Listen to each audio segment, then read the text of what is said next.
In Far Cry Primal, you play as Takar, a member of the Wenja tribe. A long time ago, the Wenja moved to a promised land called Oros. Oros is rich in wildlife, life-saving vegetation, and resources for building weapons and shelter. It was the perfect place for the Wenja to call home. That is, until the Udam and the Azila tribes showed up. These tribes began destroying the Wenja's homes and taking them prisoner. With each victory of the Wenja, the Azila and Udam dominion over Oros grew. When Takar first appears, he knows nothing of this. He's just trying to escape a hungry saber-toothed tiger. It isn't until he meets Selah that he realizes his true purpose: unite the remaining Wenja and take back Oros. Far Cry Primal takes place in the year 10,000 BC, an era where man wasn't yet on top of the food chain. Instead, beasts still ruled the land, while man was fighting for survival.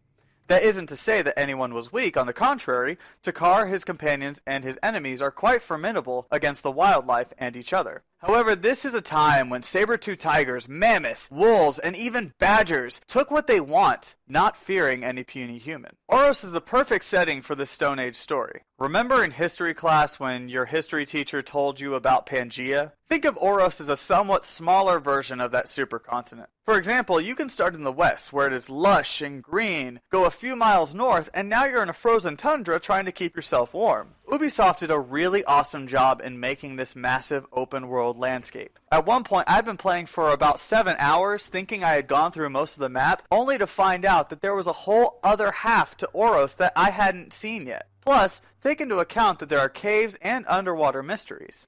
Far Cry Primal is as massive as it is beautiful. The Far Cry series has always had a reputation for making upper echelon gaming experiences with their graphics. Primal is no different, as every tree, river, animal, and snowy mountain is very pleasing to the eyes. What is also very pleasing to the eyes is getting to ride a freaking mammoth. How many games do you get to ride a mammoth or a bear or even a saber-toothed tiger into battle? There aren't many, but Far Cry Primal is one of them. I can't tell you how irrationally excited I was to cause maximum destruction on the back of a woolly mammoth. Even riding around on a bear or a saber-toothed tiger was pretty fun.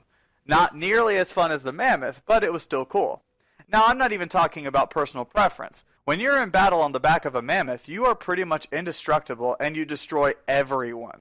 When you're riding anything else, it's almost not worth it to take them into battle. The fighting controls on the bear and the saber-tooth get clunky in a fight. They're still fun to ride, but it's definitely better to let them fight on their own while you sneak around back and cause brutal takedowns. The combat does have its challenges. It's fun getting to pummel people with a club or skewer them with a spear. However, you're constantly having to craft new weapons or light them on fire using a wheel menu. After a while, it can get a little cumbersome, especially if you're in the middle of close combat and all you have left is 2 arrows. You then have to stop, craft, then fight.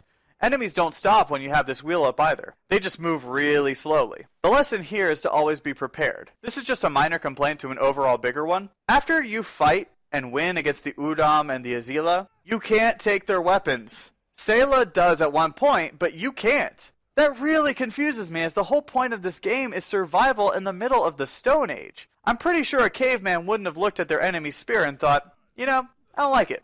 I'm going to leave this here. No, instead they'd think, I'm going to take this so I can use it against more enemies. That would really tie the whole game together, with crafting more weapons being used only as a last resort. Which, that last resort would happen often, as weapons don't have much longevity. Another important element in Far Cry Primal is hunting.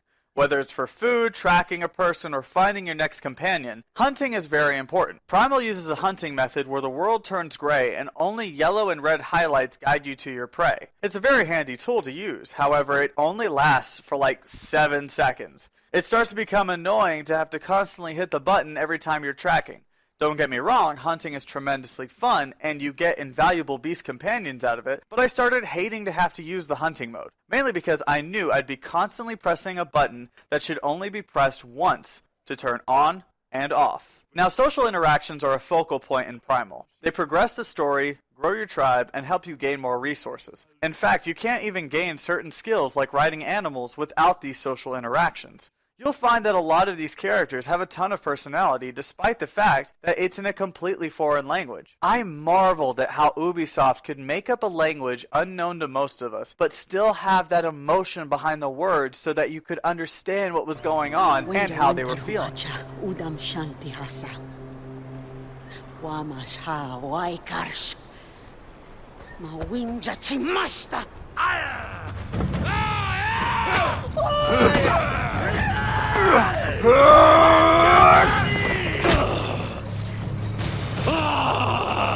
Mai marchasar, Winjamara, Ulaikwa, Suta Marita!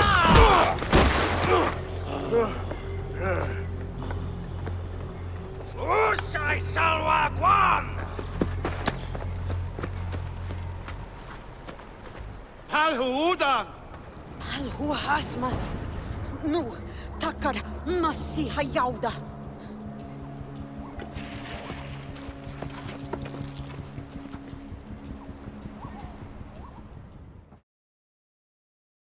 Obviously there are subtitles, but the emotion is still there. Plus, the social interaction brings on a more supernatural facet to the game, as there's a shaman who will transport Takar to fantastic places to help you commune with animals and learn more about the enemies you're facing. Despite some of its issues, Far Cry Primal is addictingly fun and entertaining. The side game of collecting each different animal species had me exploring Oros for hours. Plus, the prospect of helping the Wenja grow their territory through mini-missions featuring stealth and surprise had me hooked. I found myself saying, okay, this is the last mission I'm doing today. Okay, maybe one more. This went on for about an hour after I should have stopped playing. I haven't been this addicted to a game in a while. You should definitely check out Far Cry Primal's massive world, if only for the chance to fight atop a woolly mammoth or a grizzly bear. I'm pretty sure you'll get hooked to the story long before you get to that point. I'm Matt, thanks for checking out my review for Far Cry Primal, and don't forget to check out our other reviews on Cinelinks.com.